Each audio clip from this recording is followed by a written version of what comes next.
Hello, kamusta na kayo ulit? Oh, ayan na, consistent ako. Hindi pala pwedeng sabihin consistent kung 2 beses pa lang. Anyway, andito naman ako para sa isang walang katuturang video. Hindi, joke lang. Medyo seryoso tayo ngayon kasi gusto kong pagbigyan yung request ni Hinito Higina. I know hindi yun ang totoo mong pangalan, okay? Pero nag-request kasi siya ng video dahil kung para dun sa mga long-time viewers natin, no, kung matatandaan nyo, I used to make videos on certain topics about love life, ganyan. Parang Dear Ate Charo, Eklavu, ganyan. At nirequest niya kasi dati, kung tama yung tanda ko, meron akong video na ginawa for him or her, I think him, about cheating kasi meron siyang ganong klaseng experience. And dahil nag-deactivate ako or ng mga videos dito, hindi ko na mahanap yon para i-publish ulit para sa kanya. So I thought, let's just make a new one. Kasi siguro ginawa ko yun back in 2016, maybe? So, 8 years na, and my perception of life has changed since then. So, medyo i-update na rin natin, diba? So, wala ko specifically naka-script dito na, na sasabihin. Pero, I guess, gusto ko lang i-address din yon, diba? Kasi I have been on multiple sides of the cheating fiasco, okay? Paano ko nasabi yon? I have been on the side na my significant other cheated on me with somebody else. I have also been in the situation where I was the third party na hindi ko alam na third party pala ako, but also shamefully alam ko na third party ako. Okay. At iba-iba yung scenario niya. Nakakahiya mang aminin, and I am not proud of this at all, but I have been the third party na alam kong third party ako. So, gusto kong i-address yung mga taong nasa ganong sitwasyon din. Okay? And I will preface this video in saying na isa akong malaking tanga pagdating sa pag-ibig. Okay? At hindi ko kinakahiya yun kasi hindi naman ako magiging ako ngayon kung hindi ko pinagdaanan yung mga nangyari sa akin noon. And I would like to believe that those things made me stronger and those things made me wiser. And at that time, I did the best that I could with what I had. Okay? In hindsight, syempre pinagsisisihan ko yung mga ganong sitwasyon, di ba? Hindi ko na rin siya masyadong binabalikan kasi nga nakakahiya. Maski ako nahihiya ako sa sarili ko, di ba? Pero hindi ibig sabihin na dapat wala tayong natutunan doon. Tama yung forgive, pero don't forget. You need to also forgive yourself. Kung ikaw man yung nandun sa sitwasyon that your significant other cheated on you, you need to forgive yourself and don't blame yourself for what happened. Kasi ito yung totoo dyan. Cheaters are narcissistic, selfish assholes. Okay? Yun ang totoo dyan. Yung mga tao na nag-cheat, yung sasabihin nila, hindi ko kasi makontrol yung sarili ko dahil hindi ko kasalanan, nagmahal lang ako. Bullshit. Okay? Yun ang masasabi ko dyan. Kasi ganito yan. Kung dumating ka dun sa puntong nagmahal ka ng iba, kahit na nasa isang relasyon ka na, the right thing to do is to end that existing relationship before you start another one. Huwag mong pagsasabayin. Okay?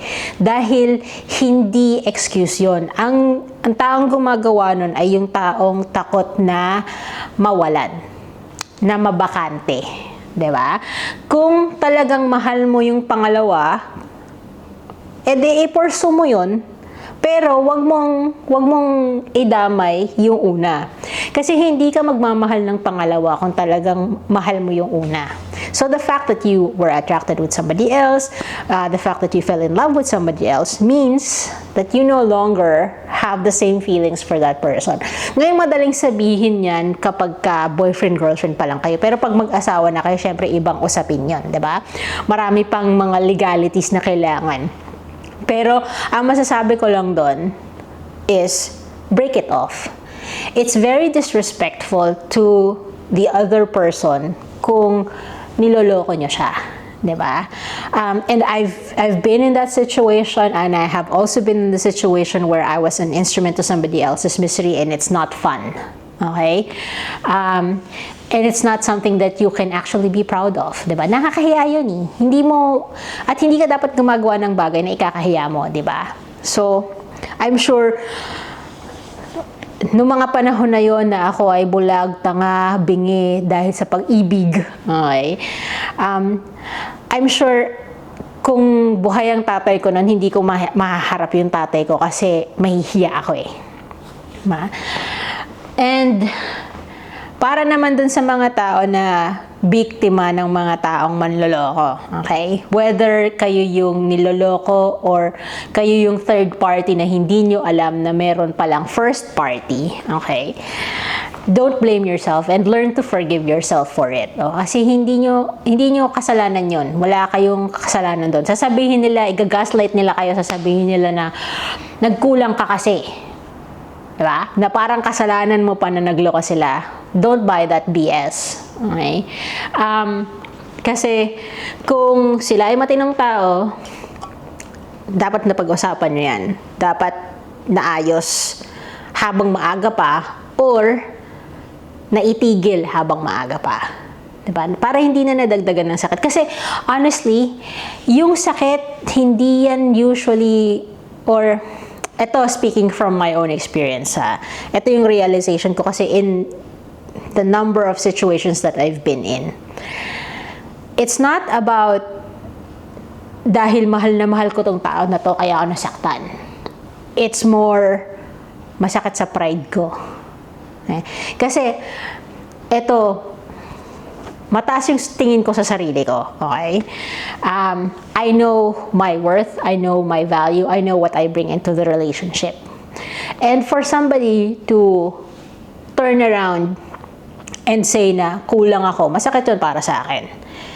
Insulto, in fact, diba? So, para sa akin and hindi ko sasabihin na ganito lahat ng tao, pero para sa akin, yung realization ko kasi nung nangyari sa akin yung mga ganyan, is that I was more affected by it because of my pride, because of my ego, and not necessarily because I can't live without this person. Diba? Yung idea na iniwan mo ako iniwan mo, diba? Or ako niloko mo, how dare you? Parang ganon eh. Kasi pag pinabalikan ko yung mga instances na yon, that is usually my first reaction eh. Like, how can you do this to me? Diba? So parang para sa akin, maybe you need to, ito rin yung isa pang na-realize ko when I finally snapped out of that rose-colored world, okay? When I've come back to my rational, logical self, naisip ko na, teka lang, ba't ba ako nasasaktan? Ba't ba ako na-hurt? Dahil ba mahal na mahal ko tong tao na to, dahil hindi ko matanggap na iniwan ako, or hindi ko matanggap na niloko ko, or hindi ko matanggap na ginamit ako. Diba? Kasi sometimes it's that eh. Sa 43 years ko sa mundo, na-realize ko na ganun pala ako. Yung mga cheater, yung sinasabi ko sa inyo, diba, narcissistic and selfish. Selfish in the way na hindi ka nila ma-let go, pero ayaw din nilang mapunta ka sa iba. So, isasabay ka nila. And this goes for the person that they're cheating on and the person that they're cheating with. Diba? Ayaw nilang i-let go yung number one nila, and they will insist on keeping that relationship kasi yun yung parang safety net nila. Diba? Yun yung mga panigurado, kumbaga. Habang hindi pa sila sure dito sa number 2 na pinopursue nila. Tapos, kung hihiwalay man nila yung number 1, it's because sure na sila na hindi sila iiwan ni number 2. Pag nalaman na may number 1 pala. Ganon. Diba? Selfish. Narcissistic dahil kapag nag-fail either of the relationships, it will never be because it was them. It's always because it's somebody else's fault. They will never accept the blame. They will never take accountability and responsibility for the failure of the relationship. It's always may pagkukulang yung ibang tao. Naghanap ako ng iba kasi nagkulang siya. Diba? When the right thing to do is to address the actual issue, kung meron man, and fix it. Yung generation kasi natin is very different from the generation of my parents. Na kapag ka may sira, kukumpunihin mo. Hindi mo bastang itatapon lang. Sanay na sanay tayo na whether it's material things or even relationships, kapag nasira, we just throw it out and find something else. Diba? Ngayon, para naman to dun sa mga taong third party na alam nyong third party kayo. And I speak from experience. Wag na. Talo ka dyan. Talo ka dyan kahit anong gawin mo. Kahit pa ikaw yung piliin, talo ka pa rin. Alam mo kung bakit? Kasi, kung nagawa niya yun dito sa taong may commitment na siya, dito sa taong una niyang karelasyon, what makes you think na hindi niya magagawa sa'yo? Diba? Yung sinasabi nilang once a cheater, always a cheater, totoo yun. And, do not think for a second na ikaw ang magpapabago sa tao na to. Hindi. Magbabago lang sila kung gusto nila. There is no external party, no other person who can do it for them. If they're broken, they have to fix themselves. You can't do it for them. Kasi habang inaayos mo siya, ikaw naman yung nasisira. Kaya kung alam nyo na taken na, whether may girlfriend, may boyfriend, and worse kung may asawa na, wag. Lalo na kung may mga batang involved. Dahil hindi lang yung significant other nila yung sinasaktan nyo, pati yung mga bata na walang kamalay-malay. And I speak from experience kasi nangyari sa akin to. Alam ko, I went into it knowing, diba? Ako pa rin yung talo in the end. You know what I found out? I was not the first, and I certainly wasn't the last. Hindi sila naghiwalay, okay? Naayos nila, nasundan pa nga yung anak nila, pero naghiwalay sila after kasi umulit si Guy. Multiple times pa. They can only change if they want to. And they are the only ones who can fix themselves. Okay? Don't delude yourself into thinking na kaya nyo silang pagbaguhin. Na kayo na yung magiging magic potion. Kasi hindi. Okay? So, first, know your worth, know your value, know what you bring into the relationship. And if that person is not matching your energy, leave it. Huwag nyo nang ipilit.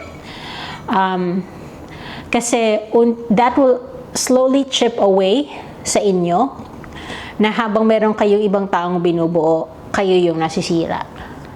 Ba? And then, if the relationship fails, nasan ka? Ikaw yung basag na basag. Diba? So, para makapagmahal ka ng ibang tao, dapat unahin mong mahalin yung sarili mo. For you to be able to value somebody else, you need to value yourself first. Okay. Yung self-love, self-care, tama yun.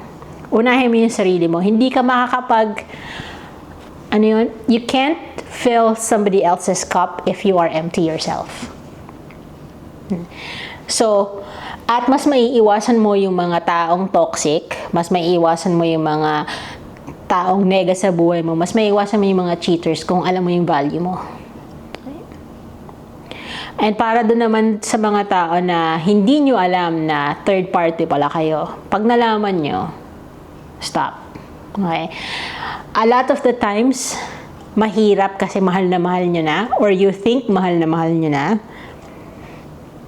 but do yourself a favor and stop bago pa mahuli ang lahat. Okay? Hinito, I hope that was helpful, na meron kang napulot doon. And if any other viewers would like to share their own opinion on the topic, please leave them in the comment section down below. Kung meron kayong mga sariling kwento nyo na gusto nyong mag-react ako, please feel free to private message me. And yun lang, magkape na muna tayo.